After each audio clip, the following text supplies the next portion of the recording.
23절 말씀을 함께 봉독했습니다. 말씀의 제목은 오순절의 기적입니다. 우리 다 함께 제목을 따라 하시겠습니다. 오순절의 기적. 아멘.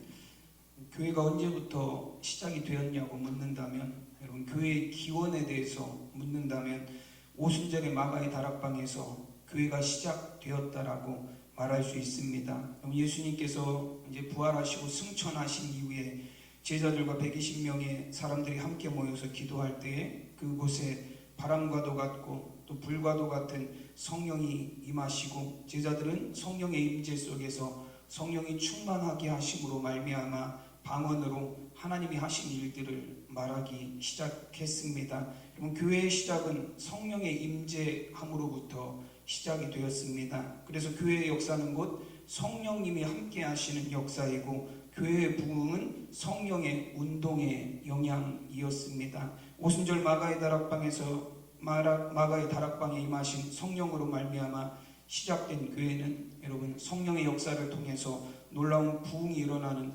복음의 중심이 되었습니다. 그래서 교회의 시작은 곧 성령님과 함께하는 시작이었다라는 말씀이에요. 오늘 말씀에서도 보시면 오순절 성령은 바람과도 같이 그들 가운데 그들의 모임 가운데 임하셨다라고 말씀합니다. 1절과 2절에 보시면 오순절 날이 이미 이름에 그들이 다 같이 한 곳에 모였더니 호련히 하늘로부터 급하고 강한 바람 같은 소리가 있어 그들이 앉은 온 집에 가득하며 라고 말씀합니다. 오순절 날 120명의 제자들이 모인 그 자리에 급한 바람 같은 소리가 그들이 모인 그 공간을 가득 채웠다라고 말씀합니다. 여기서 바람 같은 소리라는 바람이라는 표현을 보면 여러분 생명의 기운이라는 의미를 갖고 있어요. 창세기 2장 7절 말씀에 보면 여호와 하나님이 땅의 흙으로 사람을 지으시고 생기를 그 코에 불어넣으시니 사람이 생명이 되니라 말씀합니다. 여러분 생기를 그 코에 불어넣으셨다라고 말씀하실 때 그 생기라는 단어가 바람이라는 의미를 갖고 있습니다. 영이라는 의미 또 바람이라는 의미를 갖고 있어요. 하나님께서 흙으로 지으신 사람의 코에 생기를 불어넣으셨고 그 생기는 바로 생명의 바람입니다. 여러분 사람은 하나님께서 흙으로 만드셨어요. 그리고 그 흙으로 만든 육신에 하나님께서 생명의 바람을 불어넣으시고 난 이후에야 비로소 그 사람이 살아있는 존재, 생영이 되었다, 살아있는 영이 되었다라고 그렇게 말씀합니다. 120명의 제자들이 모여있던 마가의 다락방에 하나님의 바람, 성령의 바람이 불어왔습니다. 그리고 성령의 바람은 그들이 앉은 온 집을 가득하게 하였습니다. 성령으로 충만해 졌다라는 것을 의미합니다. 하나님의 교회는 여러분 하나님의 성도들, 하나님의 백성들의 삶은 성령이 충만하게 하심으로 여러분 성령이 충만함으로 말미암아 교회가 시작이 되고 성도들의 삶이 시작이 됩니다. 여러분 성령이 충만하여진다라는 것은 무엇을 의미하냐면 우리가 갈라디아서 5장을 보면 우리가 요즘에 수요일 저녁마다 계속해서 성령의 열매에 관해서 함께 말씀을 나눕니다. 사랑과 희락과 화평과 오래 참음과 자비와 양성과 충성과 온유와 절제다라고 9가지 열매에 대해서 말씀합니다. 이러한 것을 금지할 법이 없다라고 말씀하세요. 그리고 22절과 23절에서 그렇게 성령의 9가지 열매에 대해서 나오고 24절에 이어져서는 무엇이라고 말씀하시냐면 그리스도 예수의 사람들은 육체와 함께 그 정욕과 탐심을 십자가에 못 박았느니라 말씀합니다. 그러면 성령의 9가지 열매를 말씀하시고 바로 이 구절의 말씀이 이어져요. 즉 성령의 열매는 성령이 우리 안에 충만할 때 맺혀지는 열매입니다. 우리 스스로 맺을 수 있는 열매가 아니에요. 여러분 성령의 9가지 열매의 기본적인 전제는 뭐냐면 사람 스스로, 나 스스로 맺을 수 없는 열매라는 거예요. 그것은 우리 안에 성령님이 계실 때 맺혀지는 열매들입니다. 성령이 충만할 때 우리가 그 성령의 열매들을 맺을 수 있는 거예요. 여러분 그렇다면 24절 말씀, 이 말씀 그리스도 예수의 사람들은 육체와 함께 그 정욕과 탐심을 십자가에 못 박았느니라 라는 이 말씀이 무엇을 의미하는가 하면 여러분 우리 안에 성령님이 계시려면 우리 안에 성령이 충만하려면 우리의 육체, 정욕과 욕심이 다 죽어져야 된다라는 거예요. 다 내려져야 된다라는 것을 의미합니다. 여러분 성령님은 우리의 욕심과 우리의 탐심과 우리의 모든 정욕이 비어진 자리에 그 낮고 겸손한 그 자리에 성령님은 우리 안에 들어오신다라는 거예요. 여러분 우리가 여전히 세상 욕심으로 가득하고 우리가 세상 정욕으로 가득하고 여러분 우리 안에 교만함이 가득하면 성령님은 우리 안에 들어오실 수가 없습니다. 여러분 제자들이 사도행전 2장 38절 말씀에서도 보시면 사도 베드로가 성령을 선물로 너에게 주신다라고 말씀하실 때 보면 베드로가 이르되 너희가 회개하여 각각 예수 그리스도의 이름으로 세례를 받고 죄사함을 받으라 그리하면 성령의 선물을 받으리니 말씀합니다. 여러분 어떤 사람이 성령의 선물을 받는다라고 어떤 사람이 성령님이 그 가운데 거하신다라고 말씀하십니까? 회개하고 예수 그리스도의 이름으로 세례를 받고 죄사함 받은 자들 안에 성령님이 거하신다라고 말씀합니다. 여러분 회개라는 것은 무엇이냐면 우리의 죄를 철저히 고백하고 뉘우치는 거예요. 하나님 앞에 나의 죄를 내가 죄인입니다라고 하나님 앞에 나가서 인정하는 게 회개입니다. 하나님 앞에 내가 철저하게 낮아지는 게 회개예요. 나의 모든 것 다 내려놓고 나의 죄를 하나님 앞에 다 고백하고 철저하게 하나님 앞에 무릎 꿇고 엎드리는 낮아짐이 바로 회개입니다. 여러분 세례라는 것은 무엇이에요? 우리의 모든 죄가 그리스도의 보혈로 씻음 받는다라는 거예요. 즉 내가 주님 앞에 나의 모든 것을 다 내려놓고 나의 삶을 복종시키겠다라는 고백이 세례의 의미입니다. 이제는 나는 죽었다라는 표현이에요. 그래서 여러분 세례 받을 때 보면 우리는 지금은 머리에다가 성부와 성자와 성령의 이름으로 세례를 주노라 해서 3번 물 뿌리는 그런 세례를 합니다. 여러분 근데 원래 세례는 어떤 모습으로 이루어지죠? 요단강가에서 그 사람을 온몸을 물에 잠그는 거예요. 지금도 침례교에서는 보면 코를 잡아요. 목사님이 뒤통수 뒷머리라고 해야 되나요? 뒤통수를 받치고 코를 막고 그리고 온몸을 물에다 다 잠습니다. 그게 무슨 의미냐면 온몸을 다 씻는다라는 의미도 갖고 있지만 이제는 내 육신은 죽었다라는 의미예요. 그럼 물속에 그냥 다 들어가면 살 수 있는 사람은 없어요. 나는 이제 죽었다라는 의미입니다. 이제 바울이 고백했던 것처럼 이제 나는 죽고 내 안에 그리스도께서 사신 삶을 내가 살아가겠다라는 결단이에요. 여러분 그게 세례가 가진 의미예요. 회개는 내가 하나님 앞에 나의 모든 죄를 다 내려놓고 낮아지는 거고 세례는 이제 나는 죽고 예수님이 나의 삶 가운데 사시는 복종의 의미를 갖고 있는 게 세례입니다. 즉 어떤 사람들 안에 성령님이 거하시냐면 낮아져서 자신의 죄를 회개하고 주님 앞에 자신을 철저하게 복종시키는 자들 안에 성령님이 함께 하신다라는 거예요. 여러분 교만해서 내가 최고인 것 마냥 살아가고 여러분 여전히 내 안에 육체의 욕심과 정욕이 가득하고 여러분 아직도 내가 육체의 혈기로 살아가고 여러분 근데 그 안에 어찌 성령님이 계실 수 있겠습니까? 여러분 성령은 성령으로 충만하다라는 건 낮고 겸손한 자리에 성령님이 임하셔서 그곳 가운데 우리가 성령의 은혜로 살아가겠다라는 것을 의미합니다. 여러분 하나님께서는 사람에게 생기를 불어넣으셨고 또 생기를 불어넣으셨다라고 할 때도 흙으로 만든 사람에게 생기를 불어넣으셨습니다. 여러분 흙이라는 단어 자체가 사람이라는 의미도 갖고 있어요. 이제 아담이라는 그 첫사람의 이름이 흙이라는 의미 그리고 붉은 흙이라는 의미에서 붉다라는 의미를 갖고 있습니다. 근데 그 아담이라는 사람이라는 의미에서 또 어떤 단어가 나오냐면 겸손이라는 단어가 나와요. 낮음이라는 단어가 또 거기서 나옵니다. 즉 흙이라는 단어는 사람이라는 의미로 사용이 되기도 하고 겸손하다라는 의미로 사용이 되기도 합니다. 여러분 왜 하나님은 하필이면 사람을 만드는 재료로 흙을 사용하셨을까요? 돌로 좀 만드셨으면 더 단단하지 않았을까요? 철로 만들었으면 사람들이 좀 튼튼해지지 않았을까요? 근데 하나님은 사람을 흙으로 만드셨어요. 가장 낮은 곳에서 가장 천한 취급을 받는 흙으로 하나님 사람 만드셨습니다. 그럼 그게 의미하는 것이 무엇이냐면 사람이라는 존재는 하나님의 영이 부어지지 않으면 아무것도 아닌 존재라는 거예요. 흙과 같이 허무한 존재라는 겁니다. 우리 안에 하나님의 생기가 부어지지 않으면 하나님의 바람이 우리 안에 가득하지 않으면 우리가 성령으로 충만하지 않으면 우리는 아무것도 아닌 흙과 같은 연약한 존재임에 불과하다라는 거예요.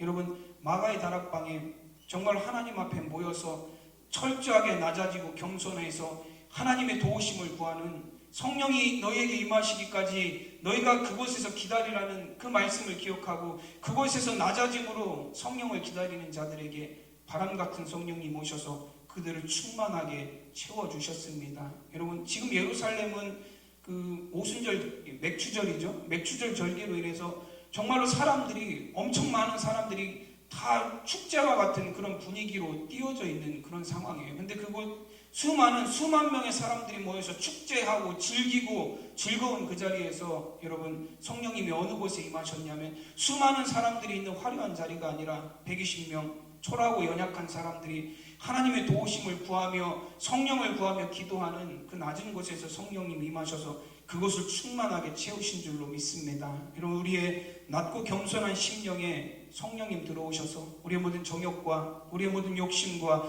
우리의 모든 탐욕과 우리의 모든 혈기와 우리의 모든 교만함들을 다 내려놓고 하나님 앞에 철저하게 우리 자신을 복종시킨 우리의 겸손함과 낮아짐 가운데 성령님 들어오셔서 우리의 삶을 충만하게 채우시는 줄로 믿습니다. 여러분 성령 충만은 어려운 게 아니에요. 나를 비워내고 성령으로 가득하게 하는 것, 그것이 성령의 충만함입니다.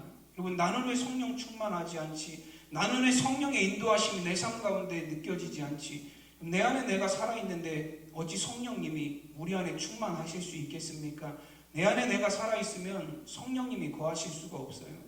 내 안에 여전히 욕심과 혈기와 욕정과 욕망이 가득하면 성령님 내 안에 계실 수가 없습니다. 여러분 내가 여전히 교만하여서 내가 잘났고 내가 최고라 생각하고 여러분 성령님 그 안에 계실 수가 없어요. 여러분 성령님은 낮고 겸손한 자리에 오셔서 그 사람의 삶을 성령의 길로 인도하시고 거룩한 삶으로 인도하십니다. 여러분 마가의 다락방에 충만하게 임하셨던 가득하게 임하셨던 성령님 우리 교회 위에도 가득하기를 간절히 소원합니다. 저와 여러분의 심령마다 성령님 가득하셔서 여러분 성령의 인도하심으로 살아가는 저와 여러분이 되시기를 간절히 축원합니다. 여러분 두 번째 오순절 성령의 역사는 불같은 성령이 그곳 가운데 임하셨습니다. 오늘 3절 말씀에 보면 마치 불의 혀처럼 갈라지는 것들이 그들에게 보여 각 사람 위에 하나씩 임하여 있더니 라고 말씀합니다. 여러분 바람 같은 성령님은 어떻게 임하셨죠?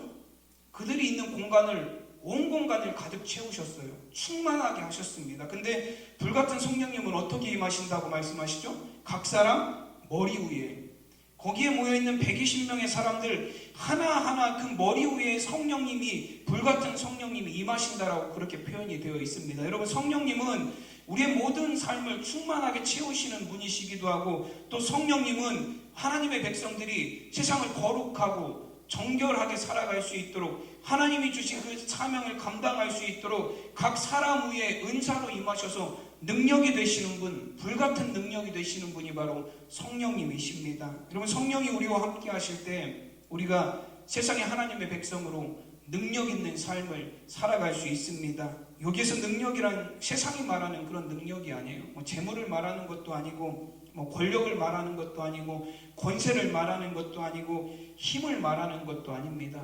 여러분 성령의 능력이란 세상에서 말하는 그런 능력이 아니라 여러분 우리의 삶을 성령님이 함께 하심으로 말미암아서 우리가 세상에서 하나님의 백성으로 거룩하게 살아갈 수 있는 힘을 우리에게 공급해 주신다라는 의미를 갖고 있습니다. 그래서 에베소서 3장 16절에서 보면 이런 말씀이 있어요. 그의 영광과 풍성함을 따라 그의 성령으로 말미암아 너의 속사람을 능력으로 강건하게 하시며 라고 말씀합니다. 여러분 성령의 능력으로 너희 속사람을 강건하게 하신다라고 말씀하세요. 여러분 세상에서의 능력은 겉사람이 강건해지는 게 능력입니다. 겉으로 힘이 있는 게 능력이에요. 여러분 겉으로 외모적으로 뛰어난 외모를 갖고 있는 게 능력입니다. 여러분 우리가 통장에 많은 재물을 쌓아놓은 게 능력이에요. 높은 자리에 앉는 게 능력입니다. 세상의 능력은 겉으로 드러나는 능력이에요. 근데 성령의 능력은 겉으로 드러나는 능력이 아니라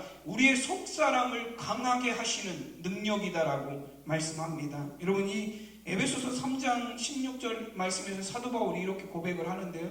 에베소서 3장을 보면 1절 말씀이 이렇게 시작이 됩니다. 이러므로 그리스도 예수의 일로 너희 이방인을 위하여 갇힌 자 된 나 바울이 말하거니와 라고 말씀합니다. 여러분 바울은 지금 이방인들에게 또 에베소 사람들에게 복음을 전하기 위해서 감옥에 갇혀있는 신세가 되었다라는 거예요. 내가 지금 너희들에게 복음을 전하기 위해서 갇혀있다라고 감옥에 있다라고 말합니다. 그런데도 이 에베소서 3장 16절 이전의 말씀들을 쭉 보면 감옥에 갇혀 있지만 하나님이 나에게 은혜를 베풀어 주셔서 너희들에게 복음을 전할 수 있게 하시고 생명의 말씀을 전할 수 있게 하셨다라는 거. 오히려 하나님이 나를 복음의 일꾼으로 택하셔서 하나님의 복음을 전하고 생명의 말씀을 전하게 하신 것에 대해서 감사하는 내용이 3장에 쭉 가득합니다. 그리고 3장 13절에서 그 에베소 성도들을 향해서 사도 바울이 이렇게 권면합니다.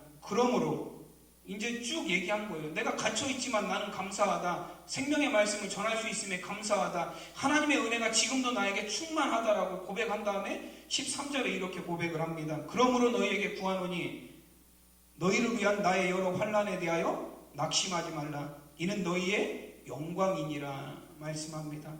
내가 지금 복음을 전하다가 고난당한다 그래서 낙심하지 말라는 거예요. 내가 고난당한다고 그래서 하나님의 역사가 끝났다고 생각하지 말라는 거예요. 내가 감옥에 갇혀있다라고 그래서 복음 전하는 사람이 감옥에 갇히는 것은 하나님의 영광을 가리는 일이라 생각하지 말라는 거예요. 이것이 오히려 너희에게 영광이 되고 하나님 앞에 영광이 되는 일이다라고 사도 바울은 고백합니다.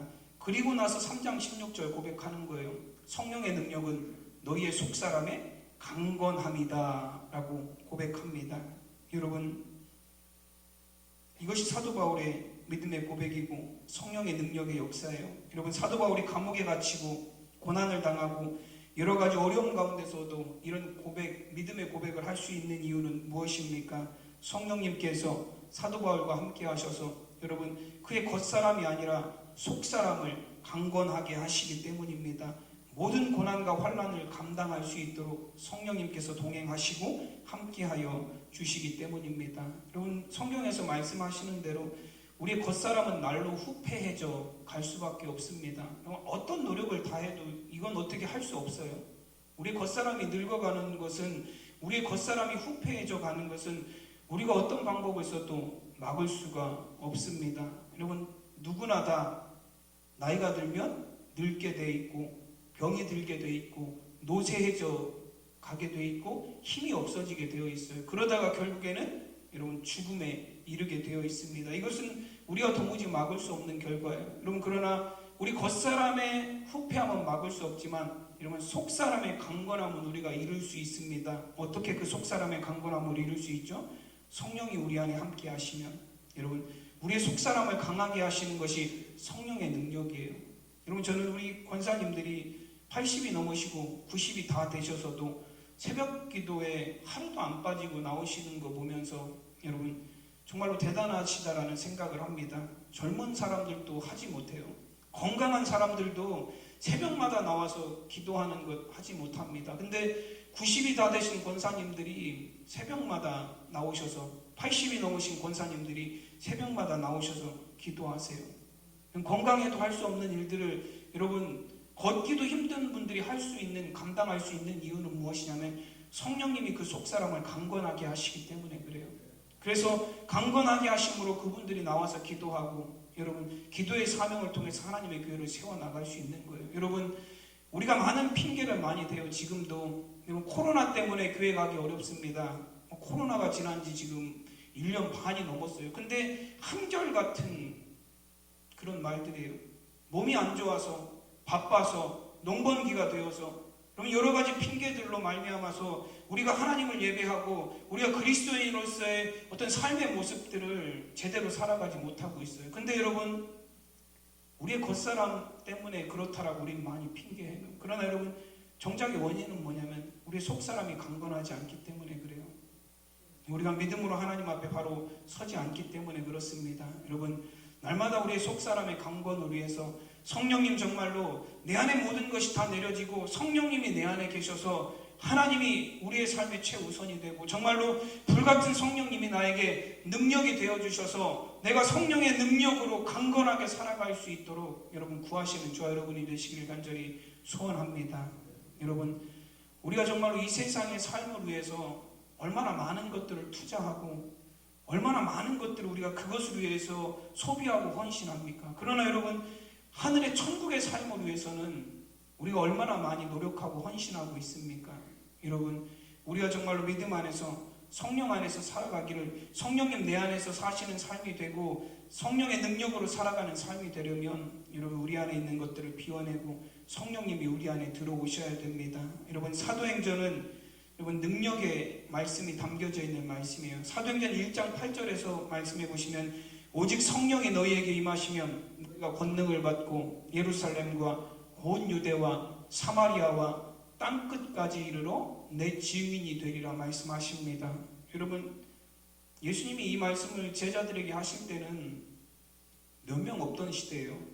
제자들이 12명밖에 없던 시절입니다. 그리고 그 예수님이 승천하시고 난 이후에도 마가의 다락방에 몇 명이 모여 있었어요? 120명이 모여 있었습니다.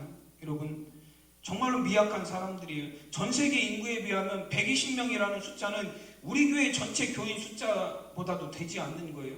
여러분 근데 그 사람들을 향해서 예수님이 뭐라고 말씀하시냐면 너희가 예루살렘뿐만 아니라 온 유대와 사마리아를 넘어서 땅끝까지 이르러서 내 증인이 될 것이다 라고 말씀하십니다. 오직 뭐 하시면요? 성령이 너희에게 임하시면이에요. 너희가 그 성령의 권능을 받고 너희가 온 땅끝까지 하나님의 복음을 전하는 증인의 삶을 살게 될 것이다 라고 말씀합니다. 여러분 120명의 연약한 사람들을 향해서 하나님 예수님께서 그렇게 말씀하셨어요. 여러분 성령의 능력이라는 거예요. 그건 120명 너희가 숫자가 많아서가 아니라 너희가 능력이 많아서가 아니라 너희가 재능이 있어서가 아니라 오직 성령이 너희에게 임하실 때에 성령의 능력으로 그런 일들이 일어나게 될 것이다 라고 말씀합니다. 여러분 우리의 연약함 가운데 성령님이 불같은 성령님이 우리 가운데 임하시면 여러분 우리가 능력으로 주의 사명을 감당하게 하시는 줄로 믿습니다. 여러분 나이가 많다고 건강하지 못하다고 여러분 가진 재산이 없다고 많이 배우지 못했다고 여러분 그런 것은 다 겉으로 나타나는 조건에 불과해요. 성령님이 우리와 함께 하시면 우리 속사람을 강건하게 하셔서 성령의 능력으로 살아가게 하시고 성령의 능력으로 감당하게 하시고 성령의 능력으로 할 수 있는 힘을 주시는 줄로 믿습니다. 여러분 성령의 능력을 의지하는 저와 여러분의 삶이 되시기를 간절히 축원합니다. 여러분 마지막으로 보면 그 오순절 성령 충만의 역사로 그들 가운데 나타나는 은사가 한 가지 나타났어요. 어떤 은사가 나타나냐면 방언의 은사가 그 성령이 충만하게 임하신 그 자리에 나타났습니다. 성령이 제자들 위에 임하심에 제자들이 성령이 충만해서 서로 다른 언어들로 말하기 시작했습니다. 4절 말씀입니다. 그들이 다 성령의 충만함을 받고 성령이 말하게 하심을 따라 다른 언어로 다른 언어들로 말하기를 시작하니라 말씀합니다. 여러분 예루살렘에는 오순절 절기를 맞아서 수많은 사람들이 그 절기를 지키기 위해서 모여들었습니다. 하나님께서 1년에 3번씩 맥추절과 초막절과 유월절에 와서 하나님 앞에 얼굴을 보이라고 말씀하셨어요. 이 오순절은 곧 맥추절이에요. 그래서 이스라엘 백성들, 유대인들은 그 예루살렘에 사는 사람들뿐만 아니라 각처에 흩어져 사는 유대인들도 다 이때는 그 예루살렘으로 모여드는 거예요. 그래서 오늘 말씀에서도 보면 여러 지역에서 온 사람들이 예루살렘으로 모여들었고 마가의 다락방에 모여있던 제자들이 성령이 충만해서 각기 다른 나라 말로 방언하는 것을 듣게 됩니다. 5절에서 7절 말씀입니다. 그때 경건한 유대인들이 천하 각국으로부터 와서 예루살렘에 머물러 있더니 이 소리가 나매 큰 무리가 모여 각각 자기의 방언으로 제자들이 말하는 것을 듣고 소동하여 다 놀라 신기하게 여겨 이르되 보라 이 말하는 사람들이 다 갈릴리 사람이 아니냐라고 말을 합니다. 여러분 다 신기하게 보는 거예요. 지금 모여있는 사람들은 그 예수님의 제자들은 다 갈릴리 사람들이에요. 그 사마리아 위쪽에 있는 갈릴리 호수 지역에 사는 가버나움이나 가나나 그 지역에 사는 갈릴리 사람들입니다. 근데 이 사람들이 외국말을 하는 거예요. 다른 말들로 하나님이 하신 일들을 서로 전하기 시작합니다. 여러분 요즘에도 보면 영어 잘하는 사람 영어를 한국말처럼 하는 사람들을 보면 요즘에도 우리는 신기해해요. 여러분 안 그러신가요? 그게 신기해요. 저도 이제 저희 동네에도 응봉에도 주말이 되거나 하면 외국인들이 가끔 돌아다녀요. 근데 그 외국인들이 한국말 조금씩 하는 거 보면 신기해요. 맛있습니다. 돼지고기 싫어요. 그런 얘기해요. 이슬람 사람들이 오면 한국말을 하는 거 보면 신기해요. 외국인이 우리나라 말을 하는 거 보면 신기해요. 왜냐하면 외국말, 이 방언이라는 것 자체가 우리가 그 샬라샬라하는 그런 방언만을 의미하는 게 아니라 다른 나라 말들을 의미하는 거예요. 여러분, 이 언어를 하나 배운다라는 게 결코 쉬운 일이 아니기 때문에 그래요. 여러분, 언어 하나를 배워서 그거를 내가 내 나라 말처럼 할 수 있다라는 건 요즘에도 그렇게 쉬운 일이 아니에요. 근데 예수님 당시에는 배우는 시대가 아니에요. 그때는 배우는 사람들이 거의 없는 시대입니다. 근데 갈릴리라는 동네는 완전 촌동네예요. 여러분, 예수님이 자라신 그 갈릴리 주변의 나사렛에 대해서 사람들이 뭐라고 이야기하죠? 나사렛 같은 곳에서 무슨 선한 것이 날 수 있겠느냐라는 거예요. 그런 촌동네에서 예루살렘 사람들이 보기에는 이 갈릴리는 완전 촌동네예요. 시골 동네입니다. 그곳은 배워서 외국어를 학습해서 외국말을 할 수 있는 사람들이 없는 동네예요. 그런데 그 갈릴리 사람들이 단체로 120명이 내려와서 다 외국말로, 다른 나라 말로 다 방언하면서 하나님이 하신 일을 거기서 선포하고 있으니 여러분, 그 사람들이 얼마나 놀랬겠습니까? 여러분, 우리 교회 성도님들이 밖에 나가서 영어를 다 유창하게 한다고 생각을 해보세요. 얼마나 사람들이, 동네 사람들이 놀라겠습니까? 다 놀랄 일이에요. 오늘 9절에서 11절 말씀해 보시면 우리는 바데인과 메데인과 엘라인과 또 메소보다미아, 유대와 갑바도기아, 본도 아시아, 부르기아와 밤빌리아, 애굽과 및 구레네 사람들과 로마로부터 온 나그네 곧 유대인과 유대교에 들어온 사람들과 그레데인과 아라비아인들이라 우리가 다 우리의 언어, 우리의 각 언어로 하나님의 큰 일을 말함을 듣는도다 하고 라고 말씀합니다. 여러분, 여기에 나온 사람들 보면, 예루살렘에 모인 사람들을 보면 별의별 데서 다 왔습니다. 아시아에서 온 사람도 있고요, 아프리카에서 온 사람도 있고, 유럽에서, 로마에서 온 사람들도 있어요. 여러분, 각 지역의 3대륙에서 사람들이 다 모여들었습니다. 예루살렘에. 근데 그 사람들이 뭘 듣는 거예요? 다 각 나라의 말들을 다 듣는 거예요. 지금 아시아의 말만 하는 게 아니라 유럽에서 하는 말들도 하고 아프리카에서 하는 말들도 하고 모든 말들이 총망라되어서 거기서 방언으로 하나님이 하신 하나님이 하신 일들이 거기서 다 들려지는 거예요. 그럼 그 한 자리에서 어떤 일이 이루어지는 거예요? 세계 선교가 지금 그 마가의 다락방이 있었던 그 자리에서 세계 선교가 한 자리에서 이루어집니다. 여러분, 실제로 이건 일어났던 일이고 실제로 이 자리에 모였던 사람들이 각자 살아가는 지역에 돌아가서 어떤 일이 생겨요? 거기 가서 교회를 세우고 복음을 전하는 일들이 실제로 생겨나게 됩니다. 여러분, 이게 방언의 역사예요. 여러분, 창세기 11장에 보면 하나님께서 언어를 흩으셨습니다. 그때는 다 똑같은 언어를 사용했어요. 근데 하나님께서 언어를 흩으신 이유가 뭐죠?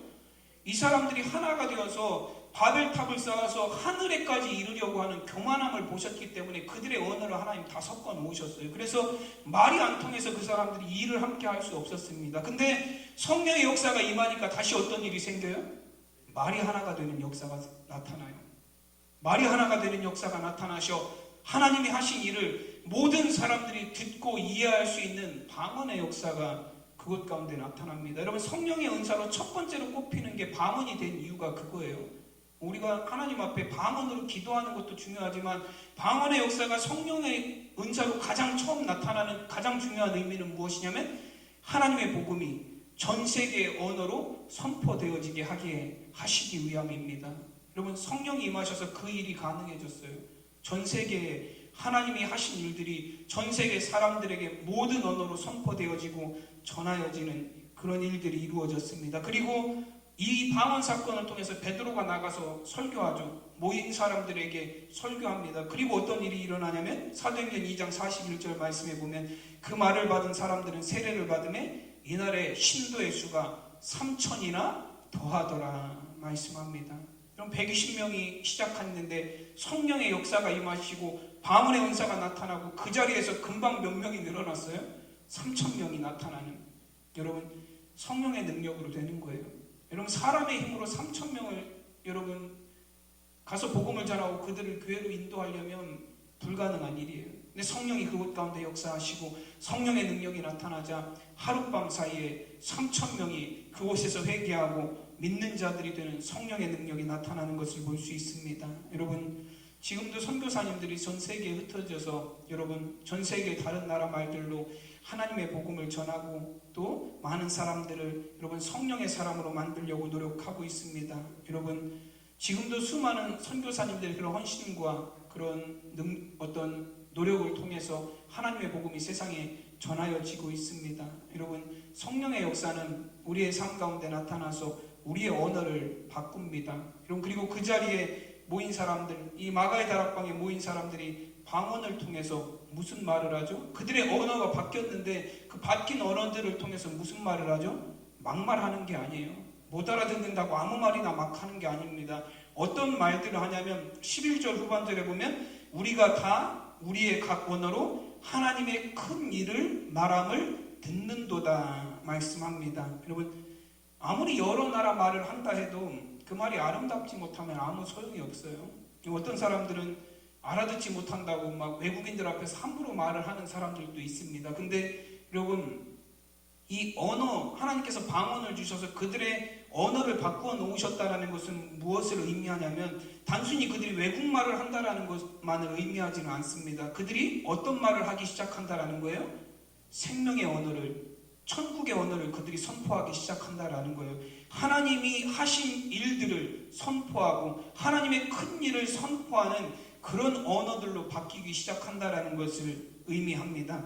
고린도전서 12장에서 14장까지는 은사에 관해서, 성령의 은사에 관해서 12장에서 14장까지 쭉 이야기합니다. 그리고 그 중간장이 13장이 사랑장이라고 불러요. 여러분, 사랑도 하나님이 주신 은사 중에 하나라는 거예요. 그 사랑장에서 13장 1절에서 하시는 말씀이 뭐냐면 내가 사람의 방언과 천사의 말을 할지라도 사랑이 없으면 소리나는 구리와 같고 울리는 꽹과리가 되고 라고 말씀합니다. 그럼 방언을 해도 천사의 말을 해도 그 말이 아름답지 못하면, 그 말이 사랑이 담겨져 있지 않으면, 그 말이 생명을 살리는 말이 되지 않으면 어떻다라는 거예요? 아무 소용없다라는 거예요. 그럼 방언이 무슨 소용입니까? 수십 개국의 나라의 말을 한다 해도 그 나라의 말들, 그 방언들로 막말을 하고 다니고 쓸데없는 말을 하고 다니고 분열하고 상처 주는 말을 하고 다니고 죽이는 말들을 하고 다닌다면 수십 개의 방언을 한다 해도 그 방언이 무슨 소용이 있습니까? 단 하나의 방언을 한다 해도 그 말을 통해서 생명을 살리는 말로 바뀌어진다면 그것이 진정한 방언이에요. 여러분, 우리가 다른 나라 말을 하나도 할지 모르고 우리나라 말만 한다 해도 여러분, 우리의 언어가 바뀌면 그게 방언이에요. 여러분, 이전에는 우리가 사람을 상처 주는 말을 했고, 이전에는 내가 아무 생각 없는 말들을 했고, 이전에는 내가 분열하고 다투는 말들을 했다면 이제 성령이 내 안에 들어오셔서 내 언어가 바뀌어서 이제는 사랑의 말들을 하고 사람을 살리는 말들을 하고 생명의 말들이 내 입술을 통해서 전해진다면 그럼 그것이 하나님이 성령의 능력으로 우리에게 방언의 능력을 주신 거예요. 여러분, 방언의 역사가 생명의 언어로 우리의 언어가 바뀌어지는 여러분 정말로 성령의 역사가 나타나는 저 여러분의 삶이 되시기를 간절히 소원합니다. 여러분, 오늘날에는 방언을 못해서 문제가 아니에요. 방언의 은사 받은 분들, 예전에 우리나라 교회들이 정말로 성령의 역사가 충만할 때는 뭐라고 이야기도 했죠? 방언은 모두 받는다고요? 네, 그렇게 말하면 안 되지만 개도 받는다고 할 정도로 방언 받은 사람들이 정말로 넘쳐났습니다. 방언 받지 못하면 그 사람은 신앙생활 제대로 못하는 사람이라고 생각할 정도로 방언이 넘쳐났어요. 여러분, 우리나라 교회가 방언을 못해서가 문제가 아니에요. 뭐가 문제예요?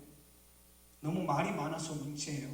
하지 않아야 될 말들이 많아서 문제이고, 너무 많은 말들로 인해서 여러분, 세상 사람들이 교회를 뭐라고 이야기합니까?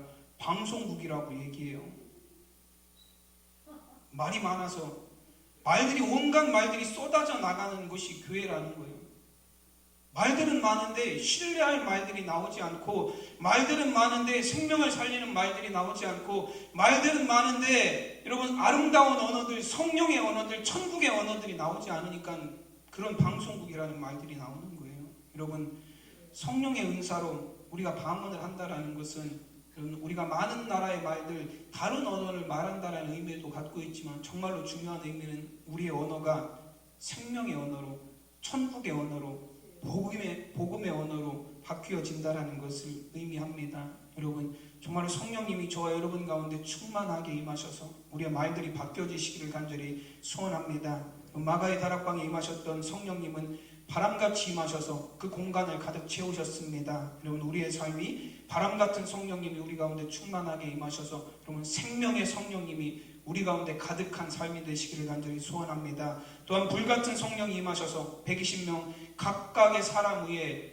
성령의 능력으로 임하셨습니다. 앞으로 세계 선교를 이끌어갈 자들에게 성령님이 능력이 되셔서 그들의 속사람을 강건하게 하시고 여러분, 그들에게 복음의 증인이 될 수 있는 능력으로 허락하여 주셨습니다. 또한 각 사람의 입술에 성령의 언어를 주셨습니다. 하나님의 복음이 선포되어져야 될 그 입술들을 거룩하게 하셔서 여러분, 하나님이 하신 일들을 선포하게 하셨습니다. 생명을 전하는 언어들로 성령이 충만한 자들을 통해서 하나님의 복음이 가득하게 하신 줄로 믿습니다. 그 오순절 마가의 다락방 가운데 임하셨던 그 성령님, 오늘 이 자리에도 저와 여러분의 삶 가운데도 충만히 임하시기를 간절히 축원합니다. 기도하겠습니다.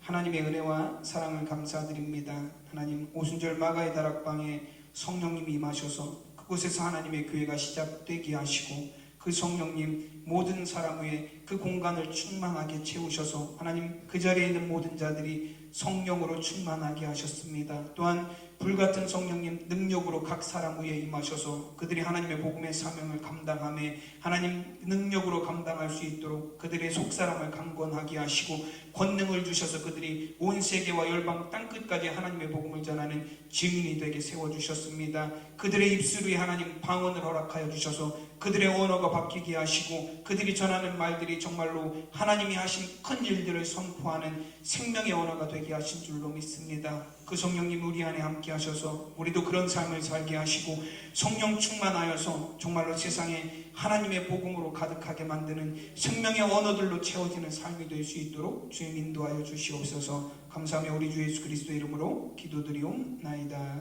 아멘. 우리 다 함께 찬송